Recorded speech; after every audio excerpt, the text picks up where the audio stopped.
The ice is melting. Forests spread across the land, and for the first time, people stop wandering. They begin to settle. But why here? Why in a land so isolated, cut off from the rest of Europe? What did they discover that made them stay? In this forgotten corner of the continent, something very special was happening. The melting ice had revealed fertile lands and an abundance of wild animals. Here, the climate was mild and the people thrived. Stone by stone, they built mysterious monuments, circles of standing stones and burial mounds. These become places of power, sanctuaries of worship where nature and spirit intertwine. People come from miles around to experience the energy of these sacred sites. Monuments that survive to this very day, whispering secrets of forgotten rituals and lost gods. Who built them? The Beaker people, their name taken from the simple clay cups they buried with their dead, their origins a complete mystery. And what hidden knowledge did these ancient people possess? The answers lie buried in the stones of Britain, waiting to be revealed. 2. The secrets of Stonehenge. These are the most famous stones in the world. This is Stonehenge.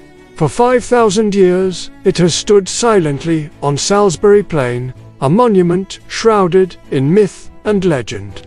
Its purpose? To unlock the secrets of the cosmos.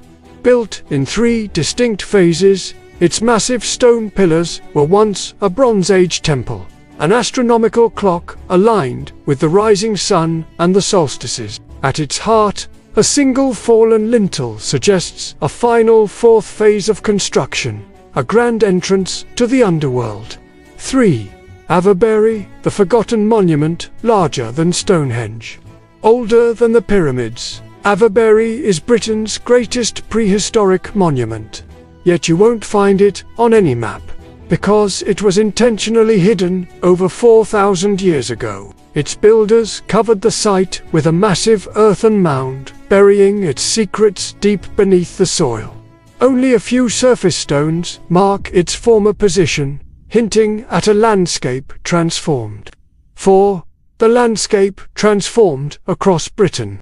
The landscape is littered with the remnants of ancient settlements, deserted villages abandoned without a trace. For over 4,000 years, people have been drawn to these sacred sites, experiencing moments of profound spiritual awakening. In the Neolithic Temple of Rollright, a circle of standing stones, visitors report feelings of euphoria and transcendence. 5. The Forgotten Gods. Each summer solstice, hundreds of people gather at Stonehenge to celebrate the longest day of the year. But who are they celebrating? The old gods of the forest, the guardians of the sacred sites, the spirits of the earth and sky, the source of all magic and wonder.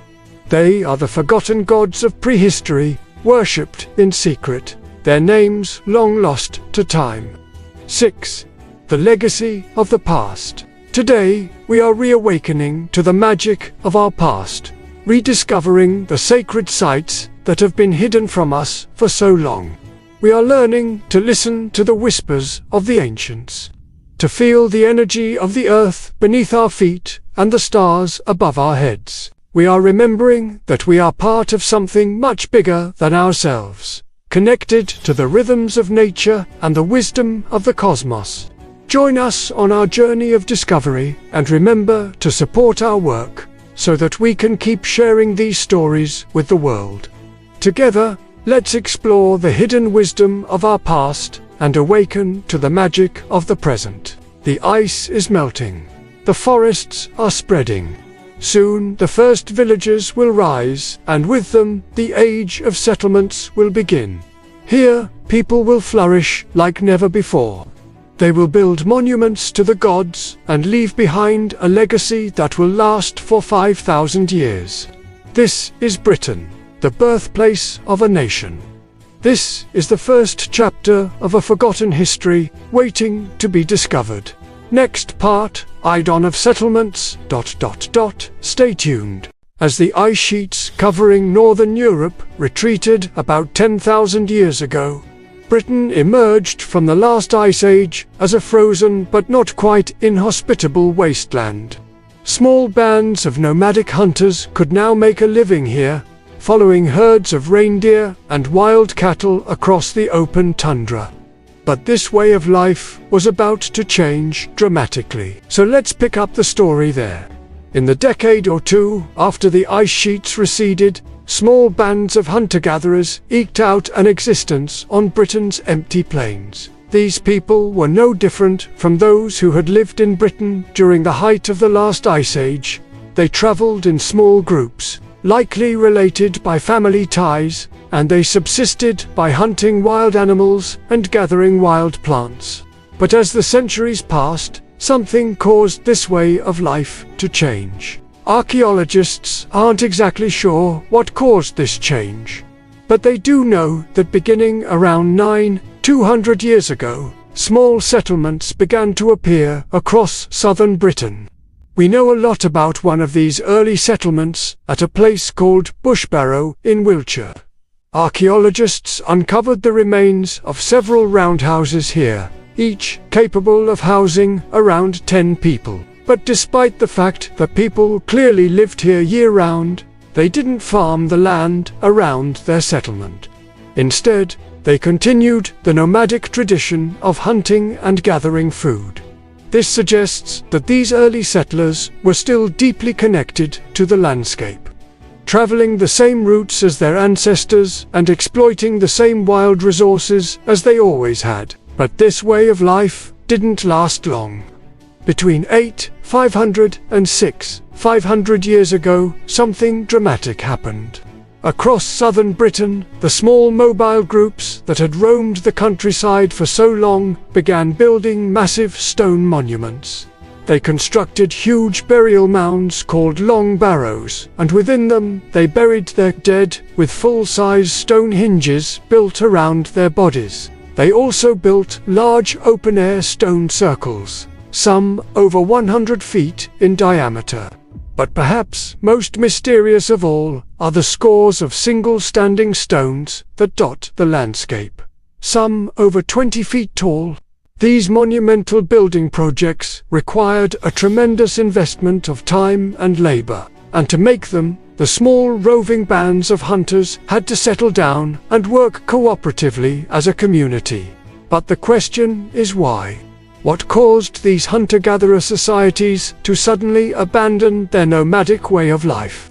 There are a few competing theories to explain the rise of these early Neolithic cultures. Some archaeologists argue that rising sea levels forced nomadic groups to abandon the coastline and settle down inland. But Britain's retreating glaciers, not rising sea levels, seem to have been the catalyst for change. Because, as the ice melted, it left behind vast areas of new land, not to mention a mild climate that was much more hospitable to human life. In fact, the rising sea levels that may have driven early Britain's inland would have also created an abundance of new territory in the North Sea and the Baltic, potentially opening up new lands for human exploration rather than forcing people together. Instead, the catalyst for change may have been the rising number of humans in Britain. As the climate warmed and more land became habitable, the population likely grew, putting pressure on available resources. According to this theory, the only logical response was to either move somewhere else or stay and build a more permanent settlement. Those who chose to stay began farming the land and building the massive stone monuments that still stand in the British landscape today. But if you ask me, there's another explanation at play here, one hinted at by the very nature of the monuments themselves. In my view, these monuments weren't just primitive temples or burial grounds. They were signals, beacons meant to be seen from miles away. And they represent a profound shift in human consciousness. The hunter-gatherer way of life had endured for hundreds of thousands of years, ever since our species first emerged in Africa. But now the world was changing. The glaciers were retreating, temperatures were rising and human populations were growing. For the first time in human history, the old ways of doing things were becoming obsolete. It was time to start over and build a new world. But why build massive stone monuments to mark the occasion? Perhaps these early Neolithic people knew intuitively that their new world would eventually be forgotten. And so they erected these monuments as a kind of time capsule, a message in a bottle to be opened thousands of years in the future. Or perhaps they simply wanted to impress their descendants. Who knows? What's clear is that these monumental building projects marked a significant shift in human culture. They represent the end of humanity's nomadic past and the dawn of settled agricultural life. And in many ways, they represent the birth of modern society. Rising from the Salisbury Plain, Stonehenge is one of many puzzling stone structures that seem to have been purposefully placed thousands of years ago. But could this monument be more than just a circle of stones? Could it actually be an ancient code carved in stone? And if so, what secrets does it hold? Join us as we explore 3. The Enigma of Stonehenge, Ancient Code or Cosmic Marker. Monument. Stonehenge is located in Wiltshire, England. It is probably the most famous prehistoric monument in Europe and has been a UNESCO World Heritage Site since 1986, although its construction began around 3000 BC. Archaeologists think that people have been coming to this site for at least 10,000 years. The idea that Stonehenge might actually be an ancient code begins with the understanding that moving these stones into place would have been no easy task. Did people thousands of years ago move blocks weighing over 25 tons across miles of rugged land? If so, how did they do it? Even more perplexing is the fact that Stonehenge aligns so perfectly with the movements of the sun and the moon. Some believe it was simply a ceremonial site, a place where ancient people gathered to honor their gods. But others suggest Stonehenge may have been an ancient observatory used to track the stars, or even a gateway connecting our world with forces far beyond Earth. Stonehenge consists of 3 concentric rings of stones, each one more impressive than the last. The outer ring is made up of 100 smaller stones, while the inner ring contains only 30 larger ones. At the center of the monument, there is a single trilithion, 2 upright stones with a lintel placed across the top. According to legend, these stones were brought here from nearby hills by a giant named Merlin. However, scientific evidence suggests that they were moved during the Neolithic period when humans first started farming. Using primitive tools like chisels and hammers, they created deep grooves in some of the stones, which could have been used for religious rituals or as a calendar to keep track of the seasons. But the true purpose of Stonehenge remains unknown. Over the centuries, many theories have been proposed about how the stones were moved and why they were put in this particular pattern. One theory suggests that Stonehenge was built by Druids who believed that the earth was flat and used the monument to keep the sun from falling off the edge. Others believe that the structure is a burial ground for important members of society, with each stone monolith representing a clan or family group. However, archaeologists have found no evidence to support either of these claims. What we do know is that Stonehenge was used for centuries as a burial ground. Human bones have been found near the monument, and some of the stones themselves contain cremated remains. In addition to the human bones, archaeologists have also found animal bones and teeth, suggesting that the people who built Stonehenge kept livestock and hunted animals for food. They also grew crops such as wheat, barley, and lentils, and they gathered wild plants, including hazelnuts, acorns, and berries. In recent years, Some have argued that Stonehenge isn't just a collection of rocks, but an ancient code left behind by a highly advanced civilization. Proponents of this theory point to the monument's perfect alignment with the sun and equinoxes as evidence that the builders of Stonehenge had knowledge of astronomy and astrology that is thousands of years ahead of its time. They believe that the stones are not just markers of astronomical events, but that they actually emit energy that can be harnessed by those who know how to access it. They believe that any alignments with astronomical events are purely coincidental and that the builders of Stonehenge were likely just trying to create a structure that would impress and inspire awe in their contemporaries. Some believe that the monument is a portal to other dimensions or a gateway to the past and future. Others believe that it is a source of healing energy that can be tapped into by those who meditate in its presence. Whether or not these claims are true, the mystery surrounding Stonehenge continues to captivate people from all over the world. If you're ever in England, I highly recommend visiting this amazing site for yourself. It really is a once-in-a-lifetime experience. Do you believe Stonehenge is an ancient code left behind by a highly advanced civilization? Or do you think it is just a collection of rocks? A new material has appeared in Britain, shimmering, strong and sharp. It cuts like nothing before it, and its warriors wield it like a new god of war. This is not the steel of the Dark Ages, nor the iron of Shakespeare's time, but the bronze of 2,500 years ago. Today we unveil the secrets of the Bronze Age, when weapons changed everything. In the space of just 2 centuries, this new material transformed Britain. It was stronger than stone, yet more malleable than iron. It could be shaped into beautiful works of art or deadly instruments of war. In fact, the bronze of the Bronze Age was so versatile that it both fascinated and frightened the ancient Britons. They believed it was a gift from the gods, but also feared its power to cut through flesh and bone like butter.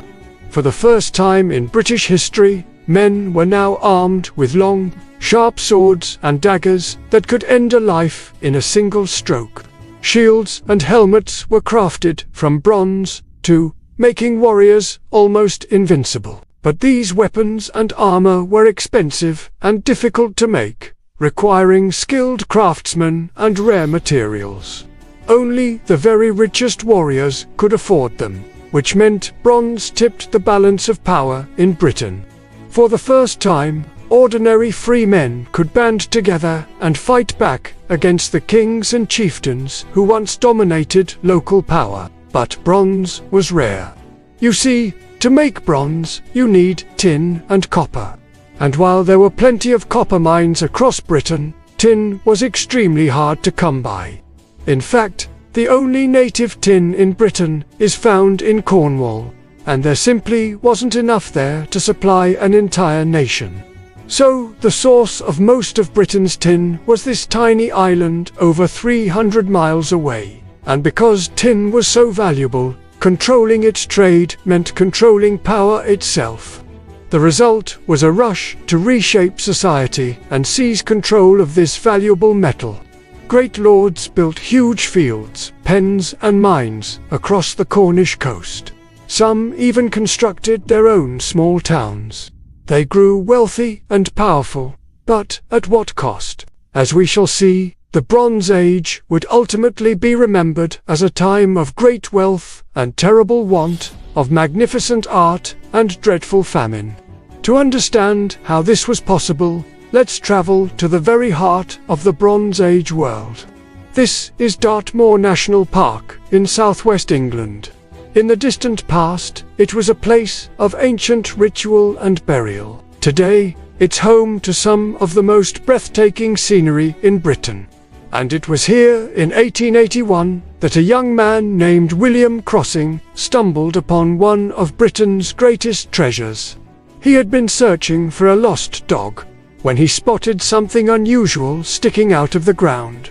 At first, He thought it was a piece of modern machinery, perhaps a plough or a reaper. But as he wiped the dirt off the object, he realized he had discovered part of a Bronze Age burial urn. What followed was one of the most incredible finds in British history. The burial mound contained several large urns filled with hundreds of precious artifacts, including jewelry, ornaments, and weapons. What's more, archaeologists later discovered that the site had once been a ceremonial center used for hundreds of years during the Bronze Age. These discoveries fundamentally changed our understanding of Britain's past and proved that the Bronze Age was a far more complex and fascinating period than anyone had imagined. Across Britain, the discovery of rich burials led experts to believe that the Bronze Age was a golden age, a time of peace and prosperity that may have lasted for up to 500 years. But recent evidence suggests a rather different story. Climate records reveal a dramatic shift during the Bronze Age. Temperatures suddenly plummeted and rainfall increased dramatically, leading to widespread flooding and a huge decline in the population. Survivors faced mass starvation, forcing them to abandon their homes and flee elsewhere in search of food. And that's not all. Around 2000 BC, a series of earthquakes struck southwestern Britain, causing massive landslides and altering the landscape forever. People desperately tried to rebuild their lives. But a volcano erupted in nearby Italy, blocking the sun and plunging Britain into darkness. Crops failed, famine struck again, and people were forced to flee their flooded and freezing homes. Whole communities seemed to have vanished overnight, leaving behind only their abandoned villages and the faintest whisper of their name. Could this have been Britain's first true golden age? A brief but magnificent moment of peace and prosperity before the endless struggle for survival began. Or was it a time of great wealth and terrible want, of magnificent art and dreadful famine? The long knives of the Celt tribes were forged in the heart of Europe over 2,000 years ago. It was a time when the continent was made up of many small tribes and chieftains. But all that was about to change.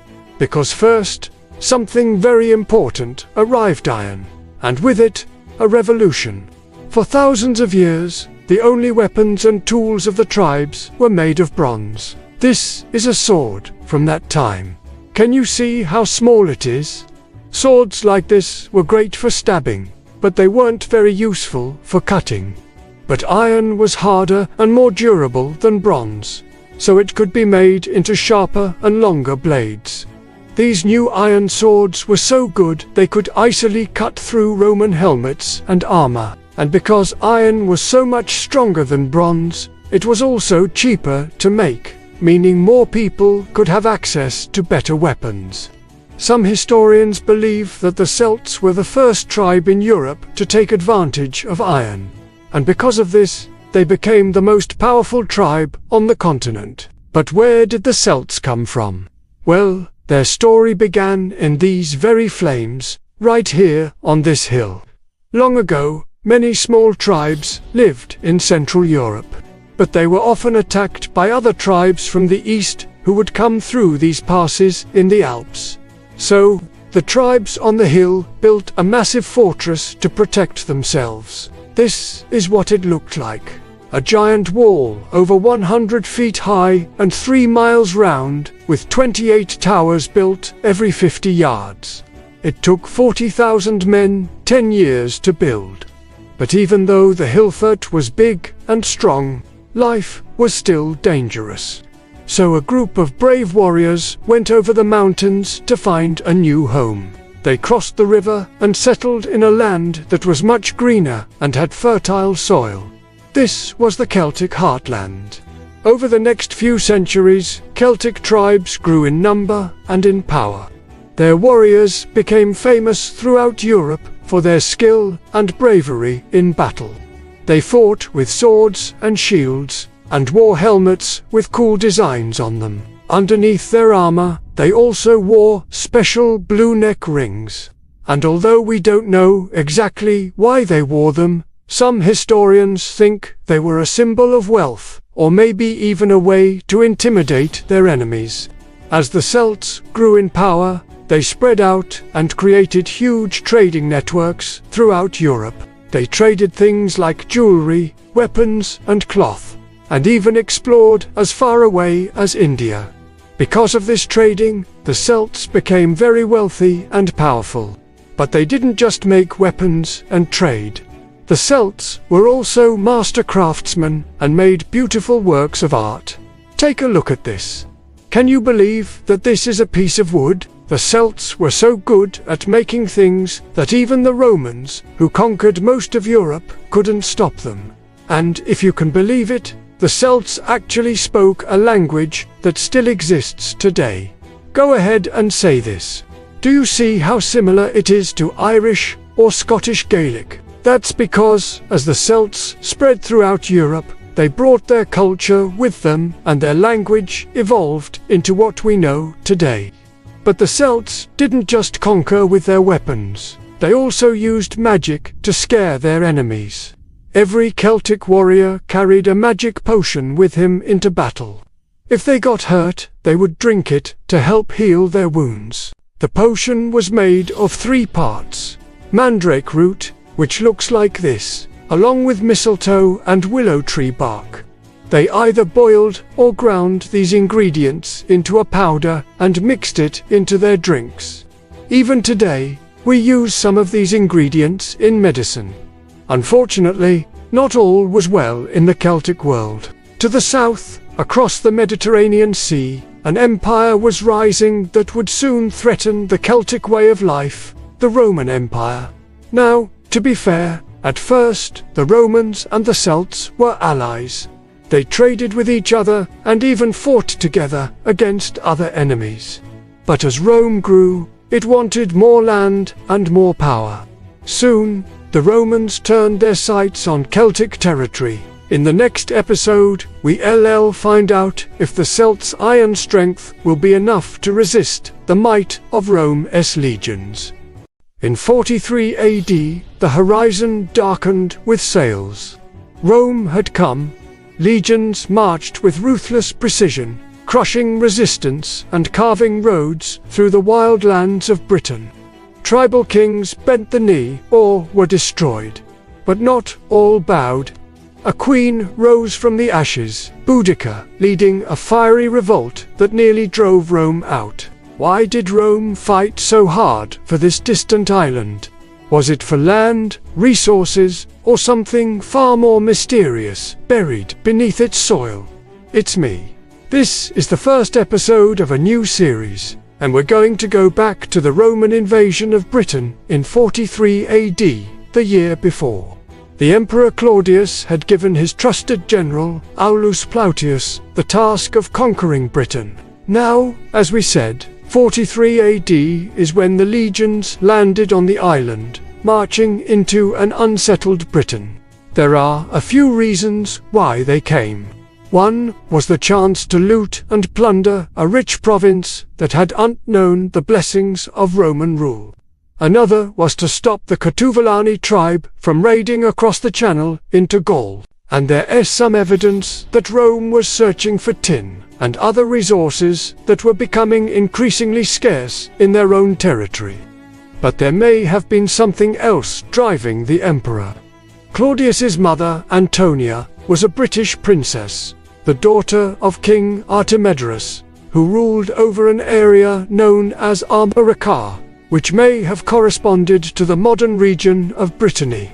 According to Suetonius, the emperor hoped to find gold in Britain, enough to finance the lavish building projects he had planned in Rome.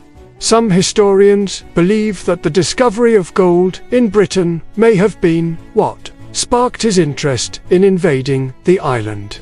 Whatever the reason, Plautius's legions landed at Richborough in Kent, where they raised a camp and began their campaign. There's some debate about the size of the invasion force, but it probably consisted of several thousand infantry and a few hundred cavalry. They were supported by auxiliary troops recruited from among Rome's many conquered peoples, including Germany, Spain, and North Africa. The British tribes they encountered put up fierce resistance, but were no match for the Roman war machine. The legions fought with disciplined coordination, utilizing their famous testudo formation to great effect, allowing them to advance steadily across the island. Some of the native leaders submitted without a fight, realizing that resistance was futile. These men were rewarded with Roman titles and allowed to keep their wealth. Others fought to the death. The most famous was Caratacus, king of the Catavellini, who attempted to flee after his capital was sacked. He was eventually captured and brought before the emperor, though Claudius found him an impressive warrior and granted him a noble Roman funeral. Meanwhile, another Roman general, Julius Caesar, was invited north to subdue the Iceni tribe after Queen Boudicca's husband, Prasutagus, died. Prasutagus had submitted to Rome and left a will asking that his widow be treated well. But the Romans ignored this and treated Boudicca and her daughters as property, whipping the Britons into a frenzy. As historian Cassius Dio put it, the Romans never recovered from the disaster. Indeed, they weren't supposed to. After gathering an army, Boudicca led a revolt that took the Romans completely by surprise. She and her forces rampaged across the province, burning towns and killing both soldiers and civilians. It looked like the rebellion might succeed until the governor of the province, Cottus Dicinus Bassus, arrived with 4 legions. The two sides met at the Battle of Medway in Kent, and while accounts differ, it seems that Boudicca's forces were defeated. Her 2 young daughters, who had been paraded through the streets of Rome to humiliate them, died by their own hands rather than face capture. Boudicca herself disappeared from history, though legend says she took her own life rather than submit to the Romans. After the revolt, the governor of Britain was replaced and the legions withdrew back to Gaul. But the invasion force soon returned, determined to finish the job. The emperor even commissioned a new road to be built across the island, which still stands today. Soon, Britain would be fully incorporated into the empire and become a source of wealth and resources for the imperial treasury. But that doesn't mean the end of the story. There's a theory that the Romans knew something special was buried beneath the soil of Britain. They just didn't know what. What do you think they were looking for? And how did they react when they realized that it wasn't gold? By the 5th century, Rome was crumbling. Its armies, once the pride of the empire, had been depleted, leaving Britain abandoned and ripe for the taking. In this time of upheaval, 5 tribes dominated the island. The Angles, Saxons, and Jutes hailed from what is now Germany and the Low Countries. The Scots came from Ireland and the Picts from northern Britain. But soon these distinctions would be blurred, and the once unified island fractured into warring factions. Rome's legions might have kept them at bay, but without the Pax Romana, all bets were off. In the vacuum of power left by Rome's departure, the island erupted into chaos. Each tribe fielded armies and went to war against one another. The Scots and the Angles clashed over control of the northwest. The Saxons and the Jutes battled for dominance in the south, and the Picts, meanwhile, launched raids into the heartland. It was an age of bloodshed, and the victors claimed the lands of the fallen. But even as they triumphed, a new threat loomed on the horizon. Whispers rode the winds of change, carrying tales of fierce warriors from across the sea who coveted the riches of the island.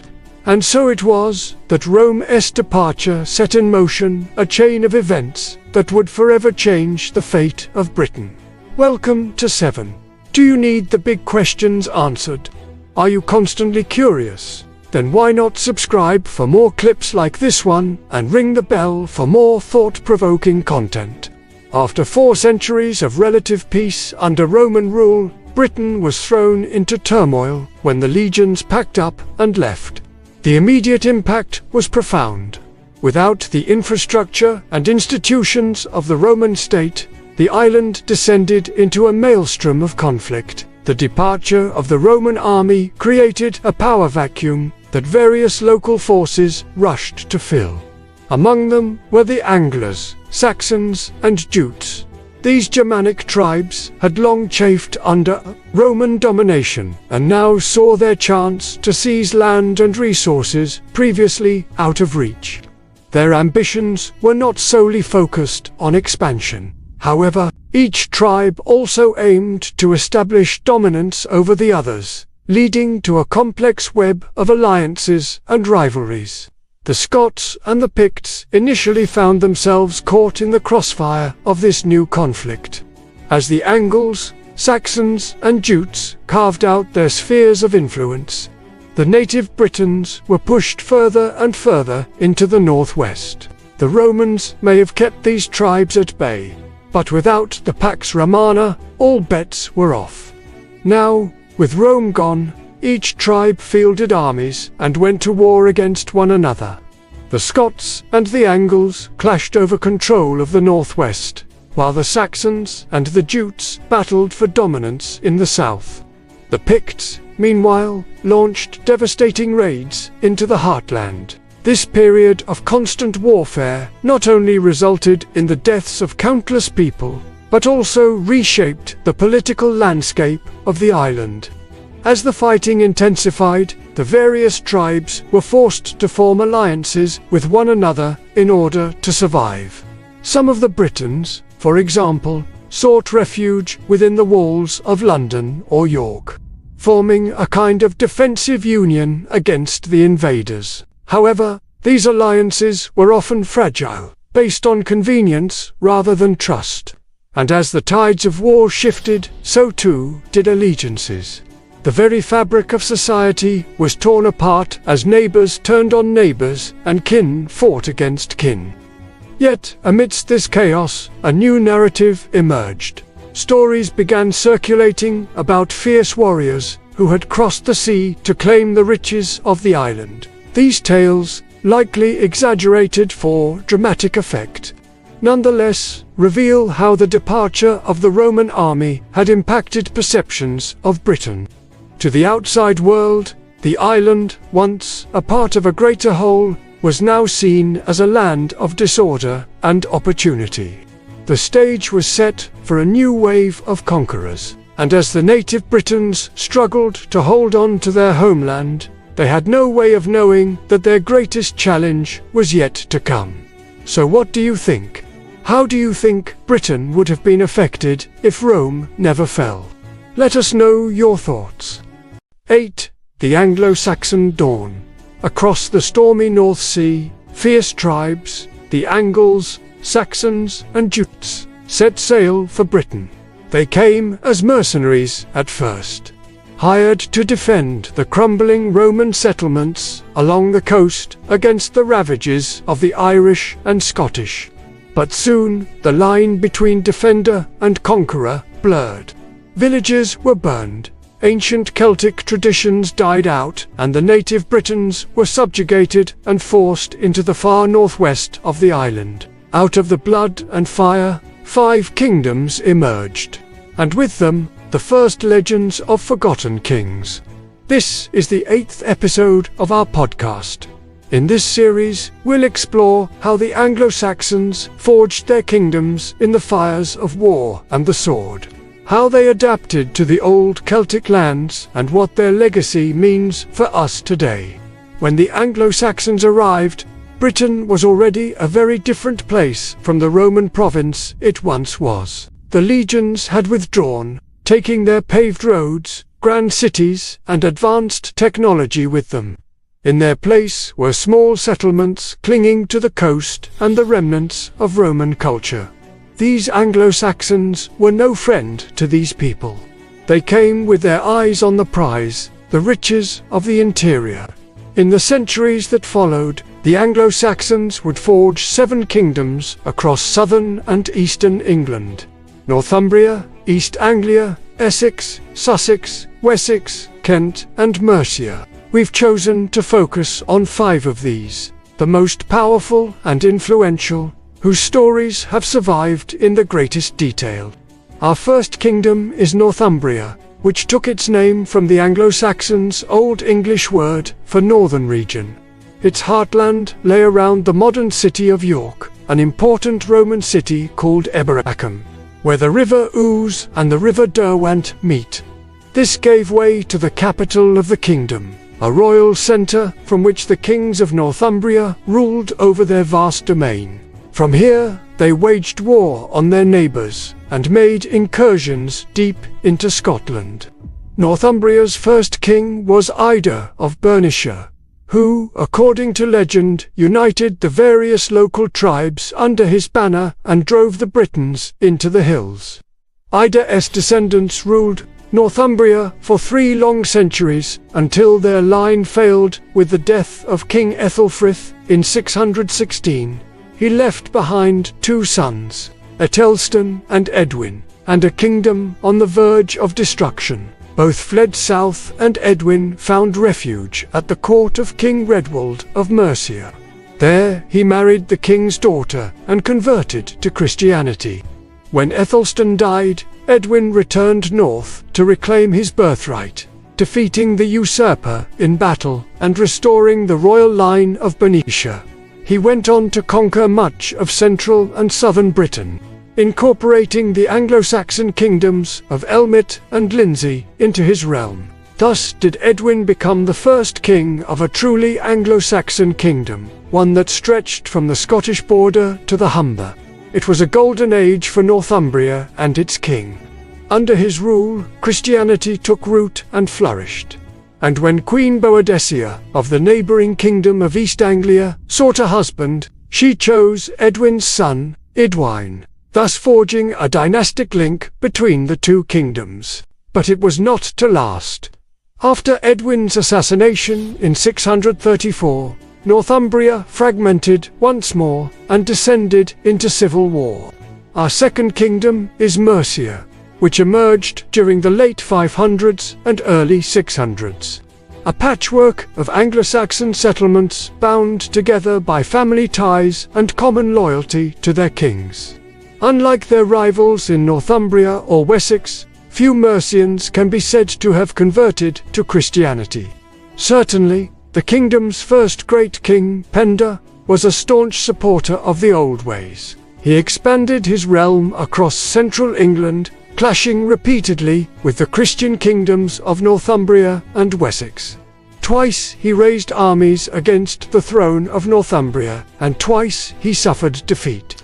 But in 656, he exacted his revenge, defeating the Northumbrian king in battle and slaying him. Penda himself was killed fighting against the growing power of Wessex 5 years later.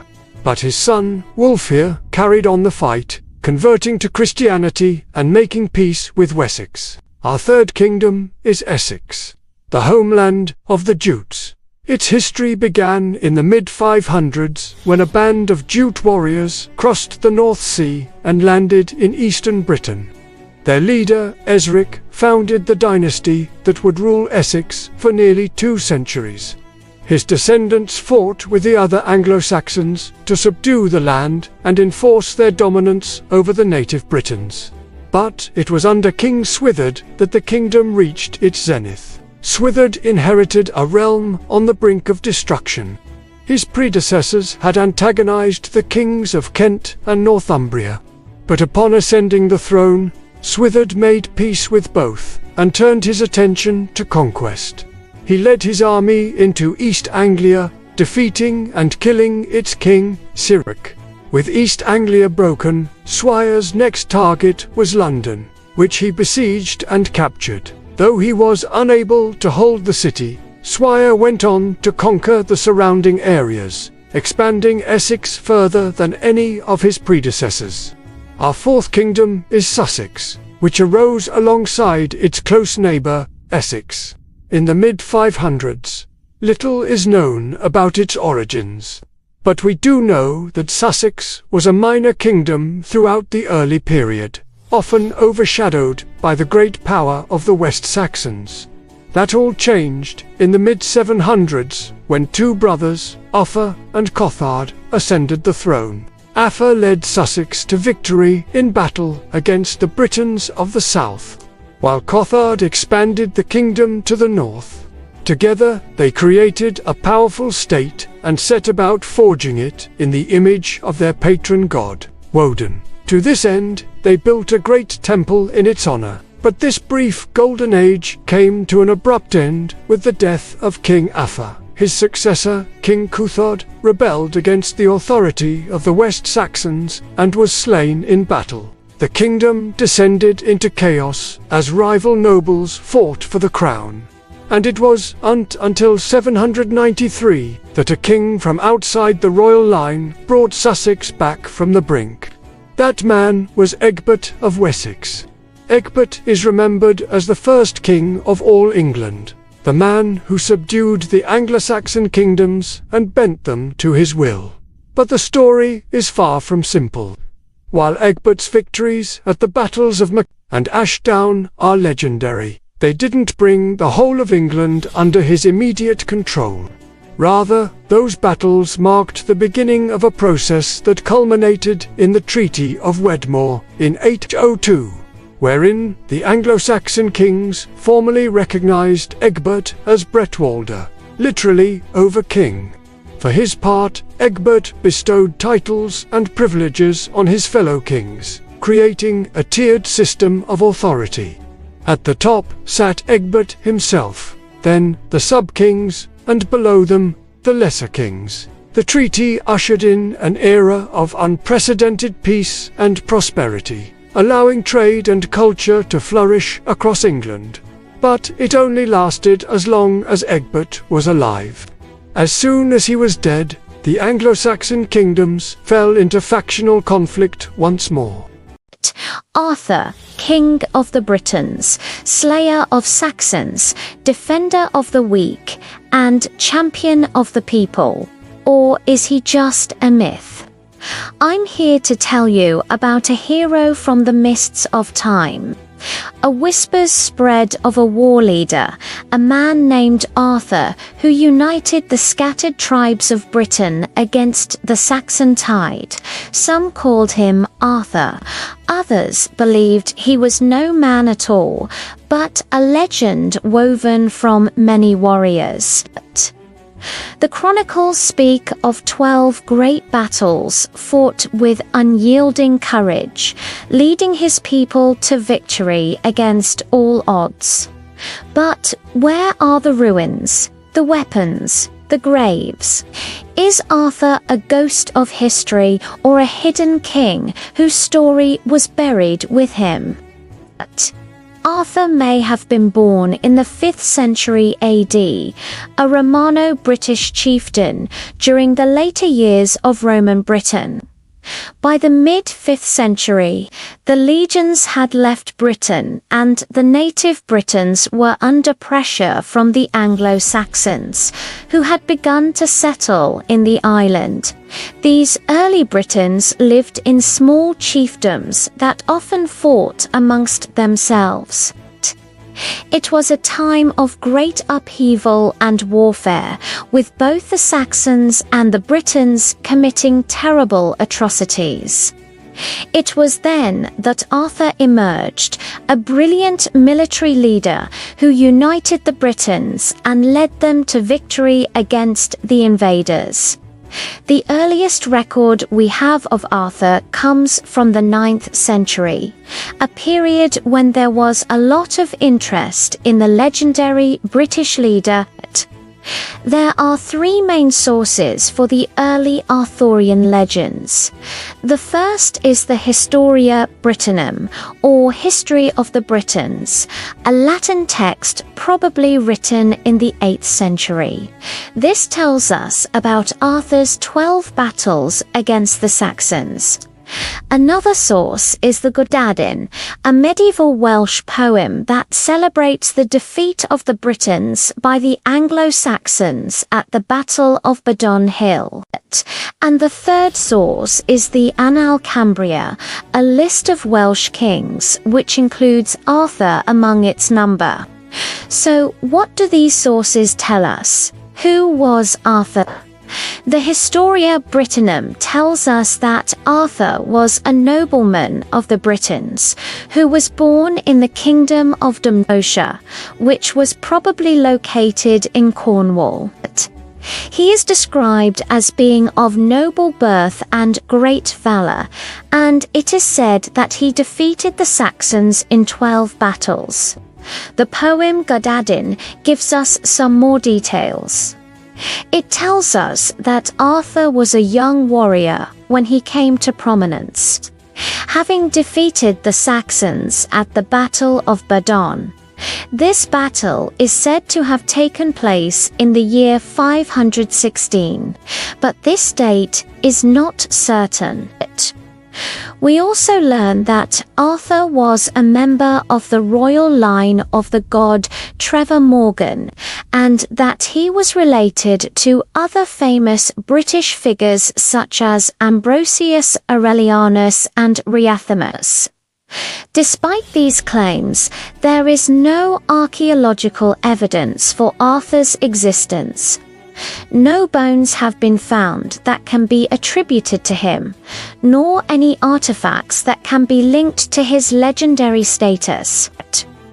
In fact, there is very little archaeological evidence for any Romano-British figure from this period. This has led some to believe that Arthur was not a real person at all, but a composite figure made up of several different British warriors. This theory is supported by the fact that the name Arthur is a common Welsh name meaning bear. It is possible that the legendary Arthur was actually a collection of local heroes whose deeds were combined into one great warrior. However, there is another explanation for the lack of archaeological evidence. It is possible that Arthur's story was deliberately suppressed by the Saxons after they had conquered Britain. If this is true, then his grave may never be found. The Saxons may have destroyed it in order to erase any memory of their defeat at his hands. Another interesting point is that none of the sources we have mention Arthur's most famous feature, the sword Excalibur. This is thought to have been added to the legends later, perhaps as a symbol of Arthur's power and authority. So, what do we have to go on? Well, not much, unfortunately. But that hasn't stopped people from trying to find Arthur's remains. There have been many theories as to where he might be buried, but so far nothing concrete has come of them. One of the most popular theories is that Arthur's grave is at Glastonbury Tor in Somerset. This is based on a medieval manuscript which claims that the legendary king is buried there. However, no archaeological evidence has ever been found to support this claim. Other theories suggest that Arthur may have been buried at a number of other sites in southwest England, including Cornwall and Devon. But again, there is no hard evidence to say for sure. Perhaps the most frustrating thing about the lack of evidence is that it plays into the hands of those who would rather that Arthur never existed. They claim that if he really was a great warrior, then surely there would be something to prove it. But the truth is that even if there is nothing physical to show for his existence, that doesn't mean that Arthur wasn't a real person. His story may have been suppressed, as I mentioned earlier, or the records may simply have been lost to time. What we do know is that the legends of Arthur have captured the imagination of people for centuries. Whether he was a real person or not, his story continues to inspire us today. In a world where faith often takes center stage, Imagine sanctuaries tucked away, hidden from the prying eyes of the world. Today, we go in to travel back in time and uncover the secrets of 10. The hidden churches. What were they? Why were they built, and what secrets do they hold? Number 1. The Cave Church of Dura Europos. Our journey begins in the ancient city of Dura Europos, nestled along the banks of the Euphrates River. Here, beneath the hot Iraqi sun, we find a cave church dating back to the 3rd century AD. What makes it unique? It was the very first underground church ever discovered, offering us a rare glimpse into the early days of Christianity. Imagine the flickering light of oil lamps illuminating the rough-hewn walls adorned with scenes from Jesus' life. This subterranean sanctuary, initially carved out of the soft sandstone by an unknown hermit, later became a baptism site and then a place for secret worship, possibly even sheltering early Christians from Roman persecution. Number 2. The Derinkuyu Underground City. As we journey through Turkey's Cappadocia region, we stumble upon the enigmatic Derinkuyu Underground City. But this is no ordinary city. It's a labyrinth of tunnels and rooms carved into the soft, volcanic rock, serving as a refuge for early Christians during times of persecution. What sets it apart are the Byzantine frescoes adorning its walls, vibrant images of biblical scenes and daily life, offering a captivating insight into the lives of early Christians.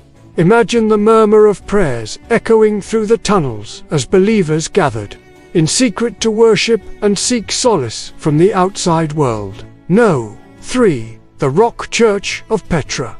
Our next stop takes us to the breathtaking ancient city of Petra, a UNESCO World Heritage Site in Jordan. Here, carved into the sheer rock face, is a church that defies the boundaries of time. But what's truly fascinating is the mystery surrounding its origins.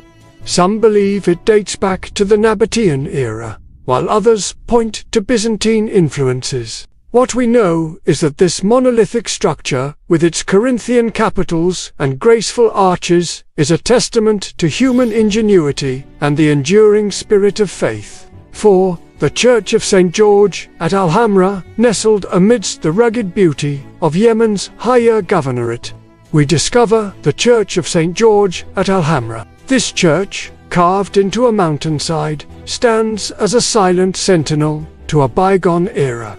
Its exterior might be unassuming, but venture inside and you're greeted by a world of wonder.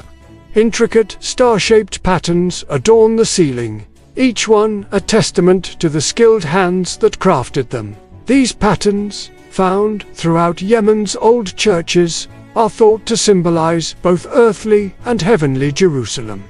Number 5. The Rock-hewn Church at Lalibela.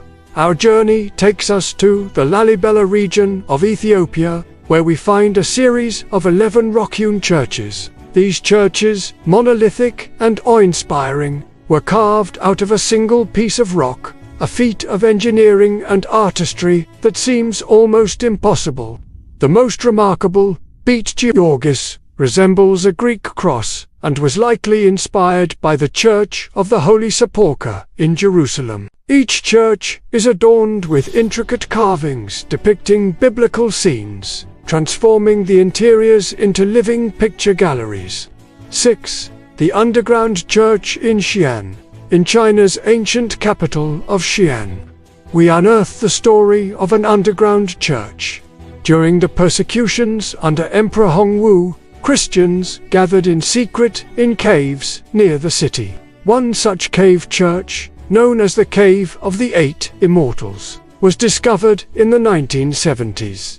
Imagine the hushed voices and flickering candlelight as worshippers gathered here, sharing the scriptures and praying for guidance. 7. The Carved Stone Church in Mamallapuram.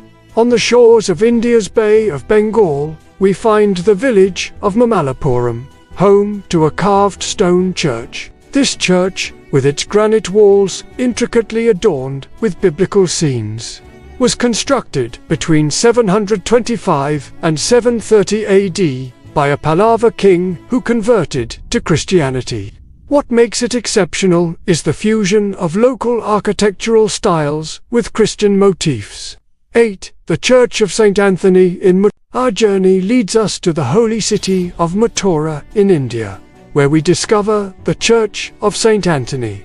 This church, built in the 16th century, stands as a symbol of resilience, having survived the test of time and natural disasters. Its interior is a symphony of colors, with painted wooden ceilings and marble floors. Number 9. The ancient chapel at Ostia. And as we explore the ruins of ancient Rome's port city, Ostia Antarctica, we stumble upon a well-preserved chapel dating back to the 4th century AD. What sets it apart are the vibrant mosaics adorning its floor, depicting biblical scenes and geometric patterns. Imagine the devout Emperor Diocletian's wife, Galeria, who is said to have attended services here. Number 10. The Ethiopian rock churches of Lalibela.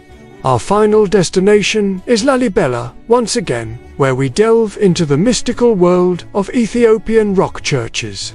These churches, some hewn from solid rock and others built over existing rock-hewn structures, stand as testaments to unwavering faith. The interiors, adorned with colorful paintings and biblical narratives, transport us to a realm where the spiritual and artistic converge. And there you have it, 10 hidden churches that stood the test of time. Across dusty archives and hidden vaults, there are whispers of manuscripts that surface only to disappear again without a trace. Some say they're nothing but myth and legend, while others believe they hold secrets that powerful interests would rather stay buried. Hi, everyone, and welcome back to the channel.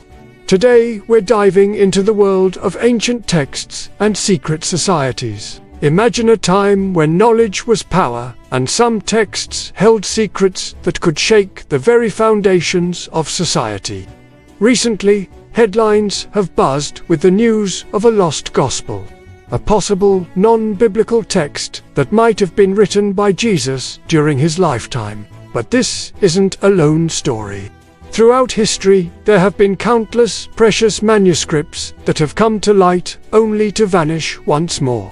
Some of these tales are shrouded in mystery, like the Voynich manuscript, an illustrated book written in a strange alphabet that has baffled experts for centuries. Others involve claims of shocking content, such as the Lost Book of Enoch, which some believe was part of the Bible but was removed to protect its controversial teachings. So why do these manuscripts keep disappearing? Are they stolen by collectors, destroyed by those who fear their truths, or hidden away by secret societies determined to guard their power? Let's delve into some of the most intriguing cases of missing manuscripts and the reasons behind their vanishing acts. The Lost Gospels. Imagine discovering a manuscript penned by Jesus himself, a first-hand account of his life and teachings. It sounds like the stuff of legends, yet some believe it may not be a myth. There are claims of several lost Gospels, including the Gospel of Mary Magdalene and the Gospel of Judas Iscariot, which offer alternative narratives to the canonical Gospels. Their disappearance could be attributed to early Christians who wanted to maintain a unified doctrine. Or could there be a grand conspiracy to keep certain stories of Jesus out of the public eye? Ancient parchments and clay tablets. Now let's travel back in time to ancient Mesopotamia, home to some of the earliest forms of writing. Parchment and clay tablets hold invaluable historical and cultural insights, yet many have gone missing over the years. Some have fallen victim to natural disasters, while others may have been deliberately destroyed by those in power to erase historical records. The missing books of the Dead Sea Scrolls. The discovery of the Dead Sea Scrolls was a monumental event in biblical studies. These ancient manuscripts provided a fascinating glimpse into early Judaism and Christianity. But some books from that collection are now missing, leading to speculation that they may have been stolen or misplaced. Could there be a connection to the infamous Nag Hammadi Library, also known as the Lost Gospel? It's a collection of Gnostic texts found in a cave in Egypt. It includes a wealth of material not found in the Bible, such as the Gospel of Thomas and the Gospel of Philip. Its disappearance has fueled theories of a vast cover-up to keep these texts from the public eye. The enigmatic Voynich manuscript. Now let's shift our focus to a truly enigmatic manuscript, the Voynich manuscript. This mysterious book is written in an unknown script and filled with strange illustrations. Its disappearance adds another layer of intrigue to its already puzzling nature. Some believe it may contain a lost language or encode secret knowledge. Could there be a hidden meaning behind its pages that those in power want to keep secret? The Book of Enoch. This ancient text is believed by some to have been written by Enoch, the great-grandfather of Jesus. It contains apocalyptic visions and teachings not found in the Bible. Its disappearance could be due to its controversial content, which goes against some Christian doctrines. Some believe it was intentionally removed from the Bible to avoid scandal. Unveiling the truth as we conclude our exploration of these vanishing manuscripts. One thing is clear: the quest for knowledge and the desire to uncover the truth about our past will never cease. While some of these texts may never resurface, the legends surrounding them continue to captivate us. They serve as a reminder that there are still many mysteries yet to be solved and secrets waiting to be uncovered. Beneath miles of crushing ice, Antarctica hides more than just frozen landscapes. Satellite images have revealed strange pyramid-like shapes jutting out of the snow, some dwarfing even the Great Pyramid of Giza. Could these be natural formations or evidence of an ancient civilization buried beneath the ice? Legends from Polynesia tell of ancestors who came from a land of ice and white mountains, while modern core samples reveal Antarctica was once warm, green, and full of life, home to dinosaurs and mammals. If true, then who could have built such structures, and what forced their secrets to remain frozen for thousands of years? Number 11. An ancient shipwreck. In December of 2021, a mysterious wooden shipwreck was discovered off the coast of Antarctica. Measuring over 130 feet in length, this ancient vessel is believed to be the first of its kind ever found in the icy waters surrounding the continent. Researchers with the British Antarctic Survey were shocked to come across the well-preserved remains of the ship, which they believe was built sometime in the 19th century. The discovery has experts baffled as they try to figure out how a wooden boat could have survived for so long underwater. Researchers are now working hard to uncover more details about this mysterious find and its potential significance for our understanding of Antarctic history. Number 10. Mysterious lights. In 2016, satellite images captured a series of mysterious bright lights that appeared to be dancing in formation across the darkness of Antarctica's polar night. The bizarre display was spotted near McMurdo Sound at a time when temperatures plummeted to a bone-chilling -4 degrees Fahrenheit. What could these strange lights possibly be? One team of researchers speculated that they may have been caused by a rare atmospheric phenomenon known as ball lightning. This occurs when ionized gas forms glowing spheres that can dance across the sky during thunderstorms. However, this explanation was quickly ruled out, as there were no thunderstorms in the area at the time. Another theory suggested that the lights may have been the result of an unusual interaction between the aurora and the Earth's surface. This could explain why the lights appeared to be dancing. Since the aurora is known to move in strange and unpredictable ways, But this too was discounted, as the aurora should not glow this bright. As of now, the dancing lights remain an unexplained mystery.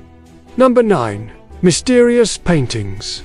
A team of scientists made a shocking discovery while exploring the depths of the Amundsen Sea in Antarctica. They found a series of mysterious paintings carved into rocks on the seafloor. The paintings, some of which depict humanoid figures, were created by a highly advanced civilization that lived in Antarctica millions of years ago. This discovery has led many to believe that Antarctica was once home to a technologically advanced society that mysteriously vanished. Scientists are still trying to piece together the origins of the paintings and the identity of their creators. It is possible that these ancient works of art may hold the key to understanding the history of humanity and our planet. No. 8. The UFO incident. In February of 1961, an American pilot named Gerald Leitner spotted something strange in the sky above Antarctica. While flying a routine mission, what he saw was a large oval-shaped object that appeared to be hovering in the air. The object was metallic in appearance and seemed to be reflecting the sunlight. After reporting his sighting, other pilots in the area began to see the same thing. For several weeks, the military kept secret what had really happened. However, eventually they admitted that they had seen the same object, but claimed it was nothing more than a weather balloon. Despite this explanation, many people remain convinced that what these pilots saw was a UFO. Number 7. The magnetic anomaly. In recent years, scientists have discovered a strange magnetic anomaly beneath the surface of Antarctica. The anomaly is located near the Amundsen Sea and stretches for hundreds of miles. It's so large that it's been dubbed the Great Magnetic Anomaly of the Antarctic. What's causing this magnetic anomaly? It's not clear yet, but it could be due to a massive deposit of iron ore or other magnetic materials deep beneath the ice. This discovery has raised a lot of questions about what else could be lurking beneath the surface of Antarctica and whether or not it could be evidence of ancient life forms. Further research is needed to determine the source of the anomaly and its potential implications. Number 6. Mysterious sounds. In 2017, researchers monitoring seismic activity in Antarctica picked up a series of mysterious sounds that had never been heard before. No. 5. Abandoned research base. Deep in the desolate plains of Antarctica lies an abandoned research base that has become a chilling reminder of the continent's unforgiving nature. Built in the early 1960s by the Soviet Union, the base was once a hub of activity as scientists from around the world flocked to study the mysterious continent. But in 1991, the base was abruptly abandoned when the Soviet Union fell apart. Since then, it has been left to the harsh elements and has become a crumbling ruin. The abandoned base is now a haunting testament to the difficulties of exploring one of the most inhospitable places on Earth. Number 4. Lost explorers. The disappearance of the explorer Ernest Shackleton and his crew in 1915 is one of the most famous mysteries of the Antarctic.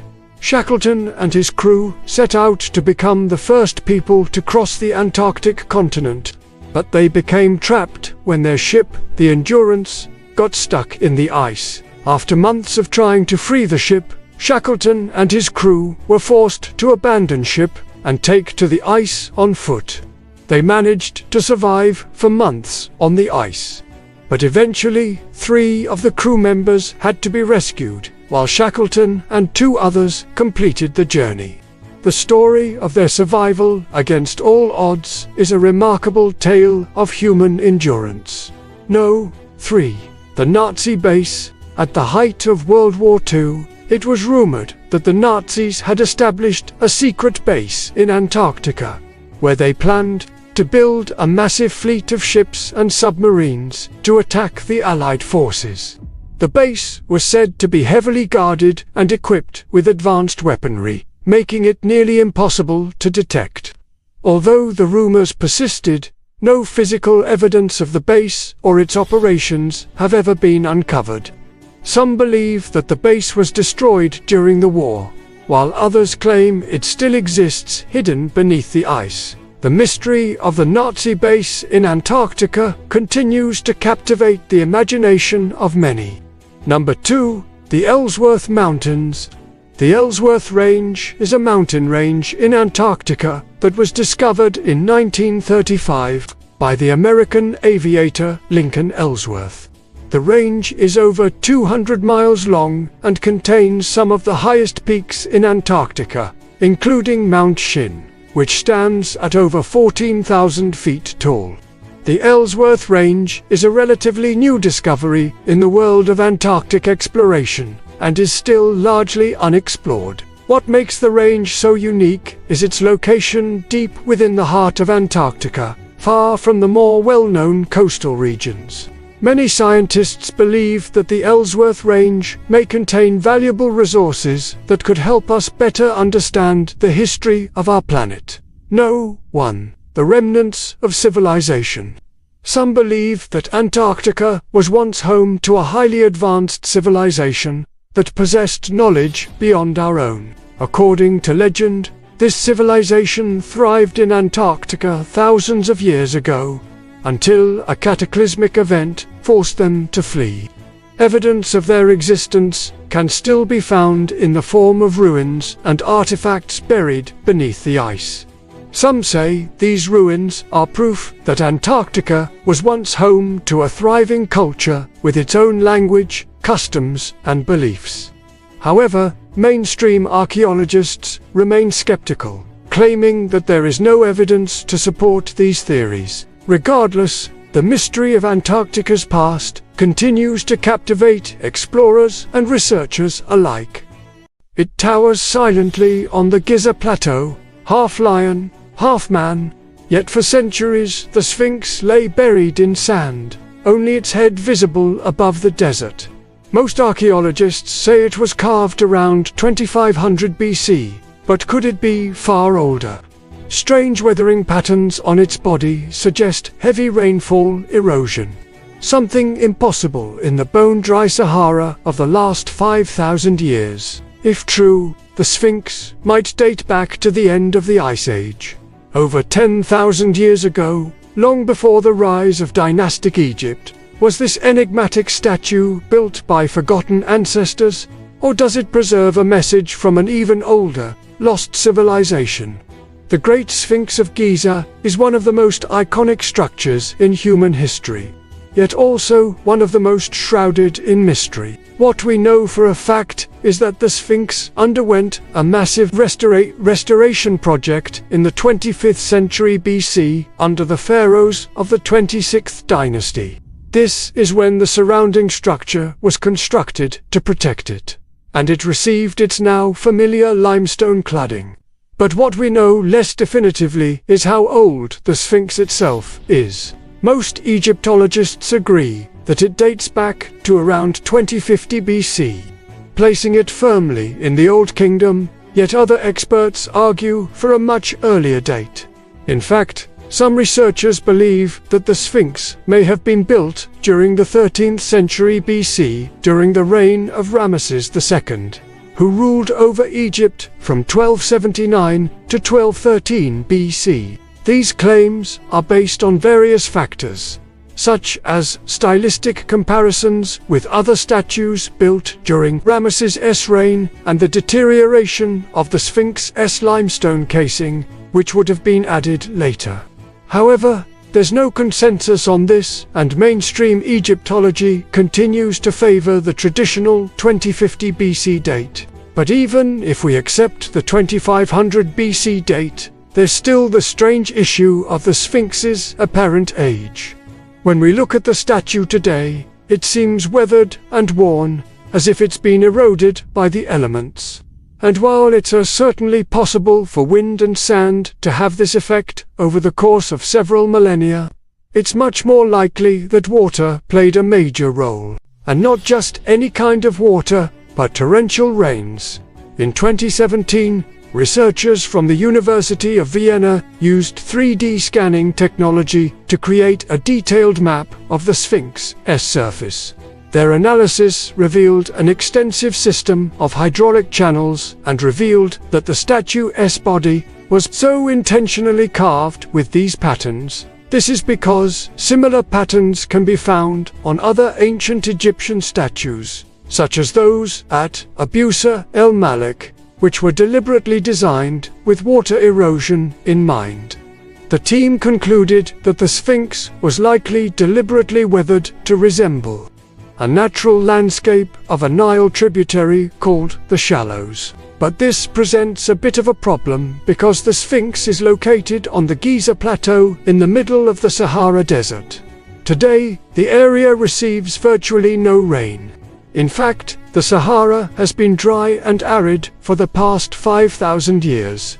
If the Sphinx really was weathered this way, it means that it must be much older than 2500 BC.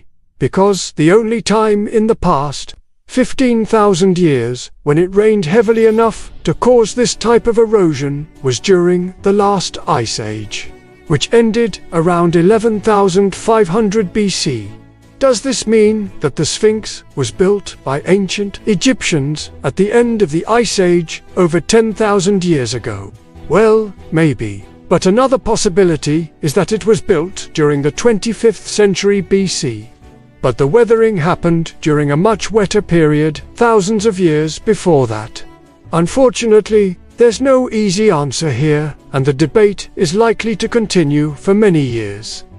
In the town of Ottawa in Ohio, USA, Greg and Dana Newkirk run a small business from their home. They are paranormal investigators. Their business is thriving. Their phone never stops ringing with people wanting their help. But it's not the ghost of a dead wife or the spectre of a haunted house that they're dealing with. It's far more sinister than that. You see, in the basement of their quiet suburban home, Greg and Dana have amassed an impressive collection of cursed items. There are chairs that make you sick, skulls that bring disaster, and dolls that spread disease. Some of these relics are relatively harmless, causing minor discomfort to those who come within 10 feet of them. Others are far more sinister, inducing vomiting, panic attacks, and even seizures. But what makes the Newkirk's basement truly terrifying is the centerpiece of it all. An artifact so evil, so corrupt, and so frightening that even the Newkirks themselves refuse to keep it in their home. Its name is the Crone, and it sits sealed in a glass case directly in the center of the basement. The Crone is a rough-hewn wooden figure, about 3 feet tall, bound and gagged, and with several nails hammered into it. A noose is also tied tightly around its neck. It was found by some hikers deep inside a cave in West Virginia. They didn't know what it was, and they didn't want to touch it, but they were curious. And once they started asking questions, they soon wished they hadn't. One of the hikers picked up the statue and almost immediately slipped and fell, injuring himself badly. Another hiker put his hand on the Crone's shoulder and instantly went into convulsions. Panicked, they left the statue behind and fled the cave. It was then discovered by a man named Tommy Halliwell, who was an experienced paranormal investigator. He carefully placed the statue in a box and drove it home. But he soon realized that whatever he had unleashed was not happy to be disturbed. As soon as he brought it into his home, strange things started happening. Objects moved by themselves, lights turned on and off, doors opened and slammed shut. Then his pets started getting sick and his children began having nightmares. Terrified, he called the police. But when they came, they couldn't find anything. They thought he was making it all up. After hearing about Tommy's experience with the statue, the Newkirks offered to take it off his hands. When they first got it, they kept it in their basement with their other cursed artifacts. But they soon learned that was a big mistake. As soon as they brought the crone down the stairs, their dog, a Doberman Pinscher, started barking frantically and wouldn't stop. Their cats hid and wouldn't come out. Then strange things started happening. First, Greg and Dana's young son, Robbie, started having seizures. Then, their friends and family began collapsing when they came over to visit. One minute, they would be laughing and talking. The next, they would slump over, foaming at the mouth. Greg and Dana knew they had to do something. They reached out to the most powerful priest they knew, Father Joe, and asked him to perform an exorcism on the crone, but even he couldn't keep it under control. As soon as he started speaking in tongues, chanting prayers, and sprinkling holy water, the room started shaking. A cold wind blew through it, extinguishing all the candles and making the hair on the priest's arms stand on end. At that moment, he knew he wasn't dealing with a mere cursed relic. This was something older, something more powerful, something evil. And so, Greg and Dana had only one option. They had to return the crone to the wild. They took it back to the cave where it was found and performed a ritual to strip away its power. But as they did, something stirred in the darkness around them. Whatever evil force had possessed the crone was now free. It coiled around them, hissing, its icy fingers digging into their flesh. And as they screamed in terror, the forest around them trembled. The trees crashing to the ground, their roots tearing up the earth, as if something huge and hungry was rising beneath it. Whatever evil this forest hides, it hungers still, and it won't rest until it has claimed its next victims. In the lowest and hottest part of the world's most famous valley, deep in the Jordan Valley, just north of the Dead Sea, archaeologists recently unearthed the ruins of an ancient city. The site, called Tal El Hammam, covers 25 acres at the top of a small hill. It's easy to miss, but hard to ignore. Once it was home to as many as 50,000 people, including those living in the surrounding countryside. It's one of the largest cities ever discovered in the region, but by all accounts, it should not exist.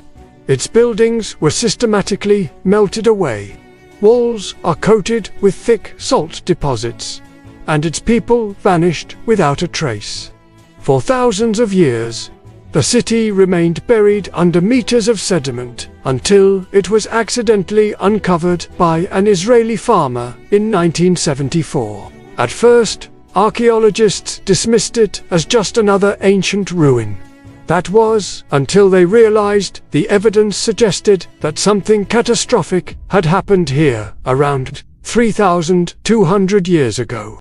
Something big, so big that it seemed almost unreal, yet strangely familiar. It reminded researchers of a story told thousands of years before, a tale of a city so wicked that God rained down fire and brimstone from the heavens to destroy it. The very ground beneath their feet was once the biblical city of Sodom. Now, scientists believe they've found physical proof of such a cataclysm. Melted pottery, rare earth elements tied to meteor fragments, and walls coated in thick layers of salt. As if an explosion in the sky rained fire and chemicals across the land. But what does this mean? Was the destruction of Sodom really an act of God? Or was it a cosmic disaster, a meteor exploding above the valley with the force of nuclear fire? And what of the strange biblical tale of Lot's wife, who looked back and became a pillar of salt?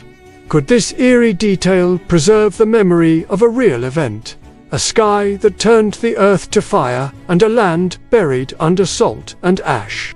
If so, we may be witnessing the largest non-nuclear explosion in history, a real-life biblical disaster. So, how did it happen? In the Bible, Genesis chapter 19. The story goes that two angels come to warn Lot that God will destroy the nearby city of Sodom. He has only hours to leave before his family is also consumed. The next morning, as Lot and his family prepared to flee, His wife disobeyed and looked back. In a flash of light and heat, she was transformed into a pillar of salt as the city burned to the ground. Sodom is believed to be the same place as the modern-day archaeological site of Tall el-Hammam. But no one knows for sure, because the city was nothing more than a pile of ash. Until the 1970s, when excavations uncovered its remains, among them, a massive deposit of lime and salt. Some scholars initially claimed this was a sign of volcanic activity. Others argued it was evidence of an earthquake. But now, scientists have discovered proof that both scenarios are wrong. Using X-ray fluorescence technology, researchers analyzed pottery fragments from the site and discovered they had melted at nearly 800 degrees Celsius. There was also evidence that the soil itself had liquefied and hardened as it cooled, similar to what happens during an earthquake. But there was no sign of tectonic activity. The buildings hadn't simply collapsed. They had literally dissolved. Researchers also found rare earth elements that are commonly associated with meteor fragments. According to Dr. Aryeh Shimron, a geochemist at the Hebrew University of Jerusalem, the concentration of these elements was far greater than anything he'd ever seen before, 1,000 times greater than the normal background level. If the fragments came from a meteor, it would explain the sudden and extreme temperatures. It would also explain the salt. When a meteor explodes, it creates a bright flash that evaporates everything around it. The light and heat turn the sand to glass, and the water vaporizes and condenses as clouds of salt, ash, and dust. This is why the sky rained fire and brimstone. It would also explain the total destruction of Tall el-Hammam. A new study claims that between 3,300 and 3,100 BC, a meteor entered the Earth's atmosphere and exploded over the Dead Sea. It was 30 times larger than the atomic bomb dropped on Hiroshima. The airburst created a fireball 30 kilometers wide. Everything within 50 kilometers was incinerated. Entire forests were flattened and thrown 30 meters high. As the dust settled, 30 billion tons of ash covered the entire region. Tall el-Hammam was completely buried. Its people and nearby towns were vaporized. Only a few survived by fleeing into the mountains. Could this have been the real destruction of Sodom? God sent a meteor to judge the wicked city. What happened next? Let's discover later. August 79 AD. It's a hot summer afternoon in the Roman city of Pompeii. Merchants hawk their wares in the bustling streets. Children play while noble senators lounge in the shade. They have no idea that by this afternoon, their city will be turned into a tomb. At 1 p.m., the nearby mountain erupts.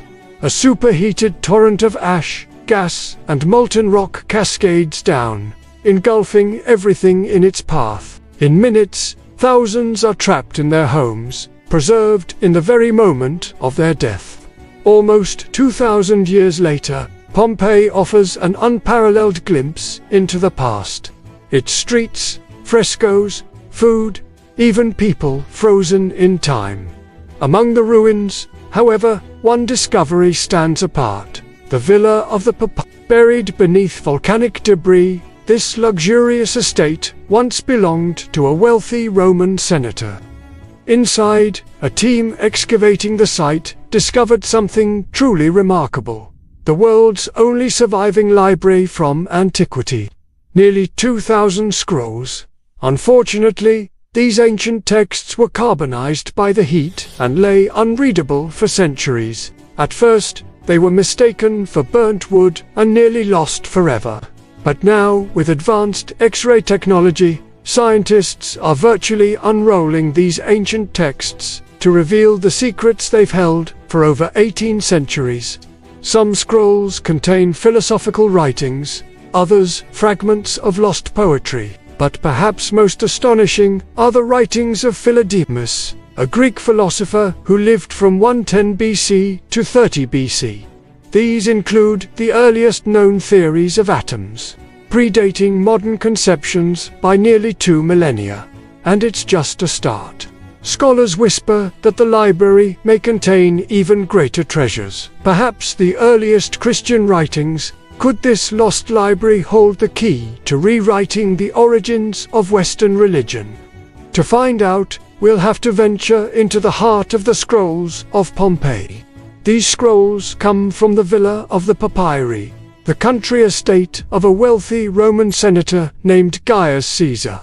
Excavations began here in 1909 and quickly revealed that this was no ordinary house. The frescoes alone are masterpieces of Roman art, while the mosaic work rivals that of the great Greek philosophers. Clearly, the owner had cultivated an image of sophistication and high culture. But his greatest treasure lay hidden beneath the rubble, literally. In 1924, an excavator uncovered a charred wooden box filled with papyrus scrolls. At first glance, they appeared to be nothing but burnt wood. However, closer inspection revealed faded ink and a painstakingly rolled parchment. These scrolls were written during the 1st century BC, nearly a millennium before the birth of Christ. Most were authored by Philodemus, a Greek philosopher who tutored the elite of Roman society. He wrote extensively on rhetoric, poetry, and philosophy, but little of his work has survived. That is, until now. Thanks to new X-ray technology, scientists can virtually unroll these fragile texts without actually damaging them. One scroll, titled On the Poet, contains some of the earliest surviving criticism of Homer, the legendary Greek poet. Another includes the earliest known version of the famous Greek hymn to Aphrodite. But perhaps most fascinating are Philodemus's scientific treatises. Surprisingly, he tackled some of the same problems facing scientists today, like the nature of light.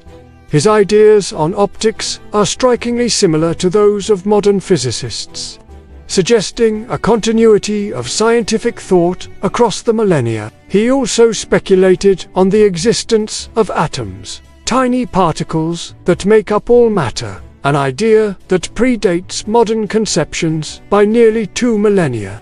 These discoveries are extraordinary, but some scholars believe there's more to the scrolls of Pompeii than meets the eye. Could this collection of ancient texts preserve the earliest Christian writings? If so, it could rewrite our understanding of the origins of Western religion. The idea may sound far-fetched, but hear me out. Christians were persecuted for nearly 3 centuries before the Roman Empire officially recognized Christianity in 313 AD. This means that for the first 200 years of its existence, Christianity had no official records, no sacred texts that could be studied like the Bible or Quran. What if these gaps in the early Christian narrative could be filled by the scrolls of Pompeii? Imagine discovering letters from the Apostle Paul dating back to the 1st century. It would be the equivalent of finding Shakespeare's lost plays or Plato's Republic. Of course, skeptics abound. Many scholars dismiss the possibility of finding early Christian texts in Pompeii. For one thing, Pompeii was destroyed in 79 AD, long after Paul had gone to Rome as a prisoner. Second, the villa's aristocratic owner seems an unlikely candidate for early Christianity, which initially attracted poor and uneducated followers. But these objections overlook the dynamic growth of Christianity in the 1st century.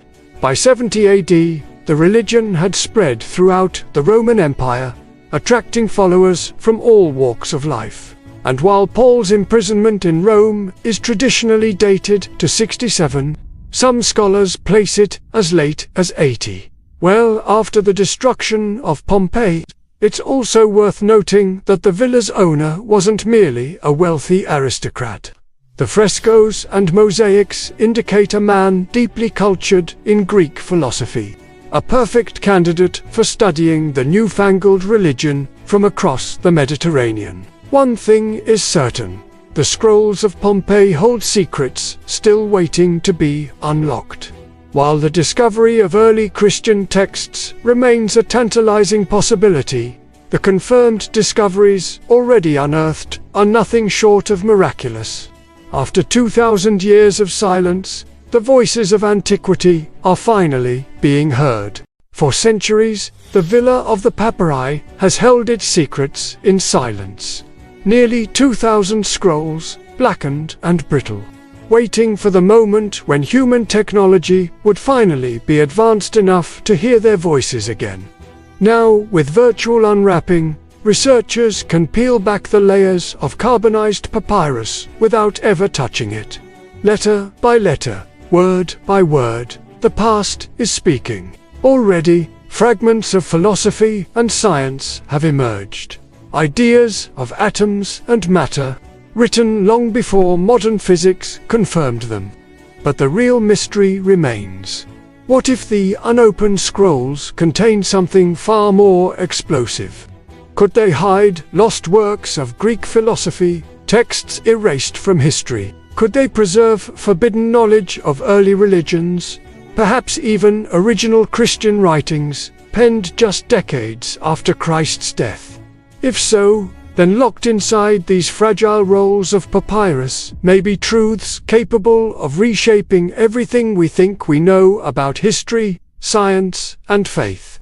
The only question is, when those secrets are revealed, will humanity be ready to face them? We'll unlock these ancient texts and find out what shocking revelations they hold for the world today.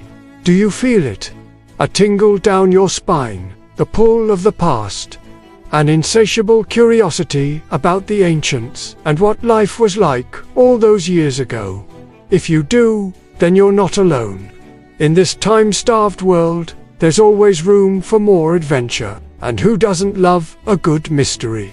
Especially when it comes to lost relics of the past, forgotten artifacts, and mysterious archaeological finds. There's just something undeniably thrilling about the prospect of unearthing hidden histories and forgotten mysteries. That's why we've launched our very own podcast, where each week we transport you to a different time and place. Join us as we explore everything from mysterious ancient manuscripts to cryptic cave paintings, enigmatic ancient structures, lost civilizations, and beyond. Each episode is a new adventure, a fresh mystery to ponder, a chance to journey through time without ever leaving your armchair. Plus, we keep the episodes to a crisp half-hour, so you can fit us into even the busiest of schedules. So if you're ready to embark on a thrilling journey through time, all from the comfort of your own home, then look no further. Click the link in the description below to subscribe to our podcast. New episodes drop every week. Each one a new adventure, a new mystery to unravel.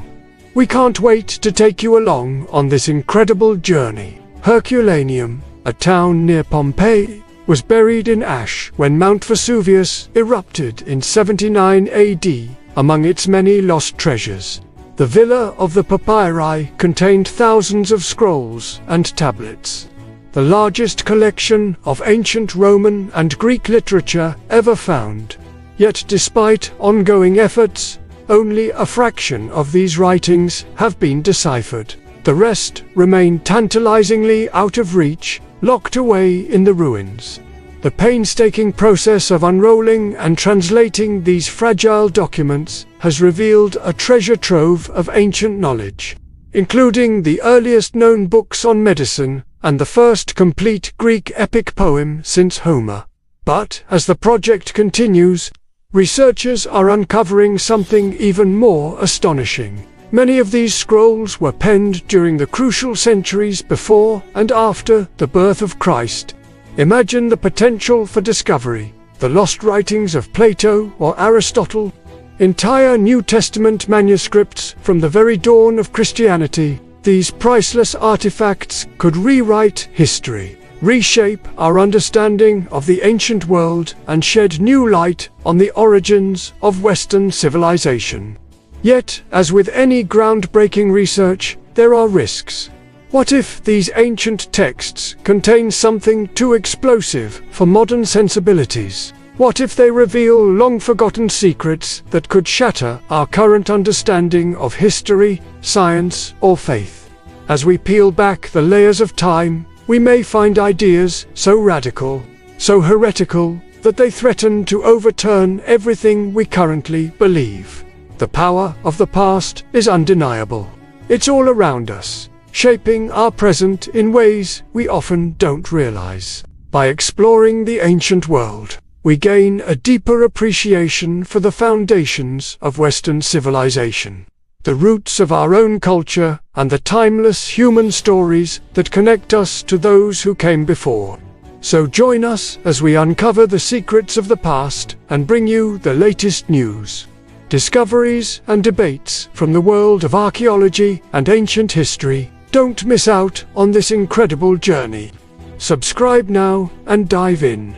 You never know what fascinating revelations await. The mysteries of the ancient world have captivated humans for centuries. From the pyramids of Giza to the lost city of Atlantis, there's something about the unknown that draws us in. Makes us wonder what secrets lie hidden beneath the sands of time. And now you can experience it for yourself. We bring you the most captivating mysteries from across the globe, from cryptic cave paintings to enigmatic ancient ruins. Each mystery deepens the more you explore it, offering tantalizing clues and leaving you with more questions than answers. Can you solve the enigma of the Shroud of Turin? Unravel the mystery of Stonehenge, or decipher the secrets of the mysterious Easter Island statues? With each new episode, you'll journey to a different corner of our planet, exploring a unique mystery that's baffled experts for years. Our team of intrepid explorers and leading experts will guide you through each enigma, sharing the latest research and highlighting the most perplexing puzzles. Are you ready to embark on this thrilling journey to uncover the hidden secrets of our world? Subscribe now and join us every week for a new mystery. You won't find a more thrilling ride anywhere else. At the dawn of history, the islands we now call the United Kingdom were not yet a nation, but a land shaped by ice, wind, and sea. Towering glaciers carved the valleys, while vast plains connected Britain to continental Europe. This was a time before borders, before kingdoms, a land of survival. And it's here that our story begins. This is the first episode of a series, and today we're going back to the very beginning, to a Britain before there was such a thing as Britain. To a time when the islands were first settled by humans, to understand what those first people were like, how they lived, what they hunted, and how they survived. Because their story is the start of our story, the foundation on which everything that followed was built. More than 10,000 years ago, Britain was a very different place. During the last ice age, much of the world was locked in a glacial deep freeze. But as the northern hemisphere began to warm, the ice started to recede, revealing a landscape transformed. The heavy hand of the Ice Age had sculpted deep valleys and deposited vast quantities of rock and soil, creating a land of rolling hills and fertile plains. Rivers cut through the land, carving their way over the bedrock. Forests spread across the landscape, providing both sustenance and shelter. And as the climate warmed, attracting the first humans to make this wild and rugged land their home. These were the first Britons, the ancestors of the modern Welsh, Cornish, and Breton people. They were skilled hunter-gatherers who lived in small groups, constantly on the move, following the herds of woolly mammoths and wild horses across the open plains. Their days were spent in pursuit of food, their nights huddled around a fire, sharing stories and keeping each other warm against the chill of the night. They were a hardy, resourceful lot. These early Britons, for the land they inhabited was not an easy one in which to live. The weather could turn on a sixpence from summer warmth to winter cold, and the forests teemed with dangerous predators, wolves, bears, and reindeer, all hungry and all looking for a tasty morsel to eat. But these people were not defenseless. They were expert trackers and hunters, working together in groups to take down large animals. They used spears and bows and arrows, and later, as they developed metalworking skills, swords and shields. They were also innovators, creating tools from stone, bone and wood to help them survive in this wild terrain. It was a life of constant struggle, but it was a life of freedom, too. These people were not constrained by borders or kingdoms. Their only law, the law of the wild itself. As the centuries passed, more humans arrived on the islands. New tribes, with new languages and new customs. The Beaker people, named for the distinctive pottery they left behind, were some of the first to arrive. Then came the Long Barrow culture, known for their burial mounds that dotted the landscape. Each group leaving their mark on the land, contributing to the rich tapestry of early British culture. They built their homes out of wood and stone-constructed burial mounds for their dead and left behind a wealth of artifacts, including tools, weapons, and jewelry, all silent testimonies to the lives they lived and the skills they possessed. But Britain was not an isolated island. In the Neolithic period, when humans first began to farm the land, the islands were connected to mainland Europe by a land bridge. This allowed people and animals to come and go as they pleased, creating a mix of cultures and species that thrived on the open range. However, as the glaciers continued to recede and sea levels rose, the land bridge disappeared, leaving Britain as an island. This had profound implications for the people who lived there. With the threat of invasion from Europe gone, they could develop their own unique culture. One that would become the foundation of British identity. Britain was no longer just a frozen frontier. It was becoming a home. The seeds of a nation were being sown, nurtured by the fertile soil and watered by the sweat of those who first settled the land. They cleared forests, built villages, and raised livestock, laying the groundwork for the agricultural revolution that would transform Britain forever. Life was still hard, but it was a hard-won existence, a testament to the human spirit's ability to adapt and endure. From the rugged coastlines to the rolling hills, from the dense forests to the open plains, Britain had become a land of beauty and promise. And those early humans, the first Britons, had laid the foundation for the nation that would rise from these very islands. Next time on One United Kingdom, we'll explore the arrival of the Celts and the birth of a new culture. Until then, remember, history doesn't just happen, it's made, and it all starts with one.